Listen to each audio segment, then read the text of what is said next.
यहाँ सम्पूर्णमा नमस्कार। बडा दशैंको समय चलिरहेको छ। बडा दशैंको हार्दिक मङ्गलमय शुभकामना भन्न चाहन्छु। यो बडा दशैंको समयमा हिजो अस्तिदेखि चाहिँ निरन्तर पानी परिरहेको छ। विशेष गरी हिजो रातिदेखि चाहिँ अविरल यो वर्षा रोकिएको छैन।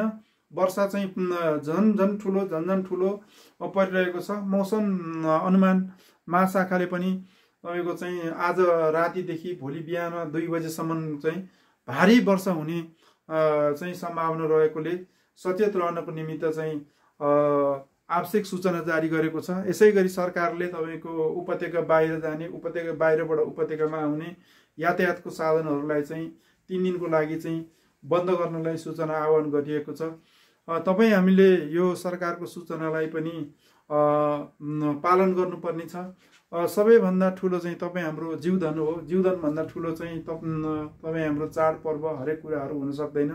त्यही भएर यो जीवधन पहिला बचाउनु पर्यो, त्यस पछाडि मात्रै चाडपर्व मनाउनु पर्यो भन्न चाहन्छु।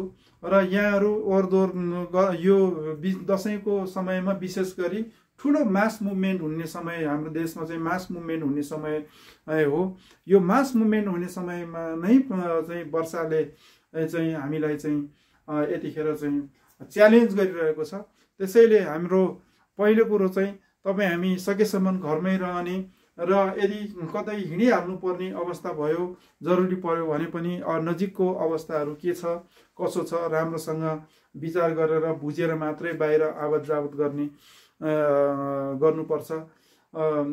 यसमा विशेष सावधानी अपनाउनु पर्छ भन्न चाहन्छु। र मैले कृष्ण बल नामको युट्युब च्यानल मार्फत अबदेखि केही नयाँ चाहिँ कार्यक्रम ल्याउने सोच बनाएको छु। त्यसको लागि म आजभोलि विशेष तयारी गरेर बसिरहेको छु र यो नयाँ कार्यक्रम आउँदैछ। नयाँ कार्यक्रमको बारेमा अर्को एपिसोडमा चाहिँ यो अर्को भिडियोमा चाहिँ म तपाईहरुलाई जानकारी गराउन चाहन्छु। अहिलेलाई भने तपाईहरुले मेरो युट्युब च्यानललाई लाइक, सब्स्क्राइब र शेयर गर्नुपर्ने हुन्छ।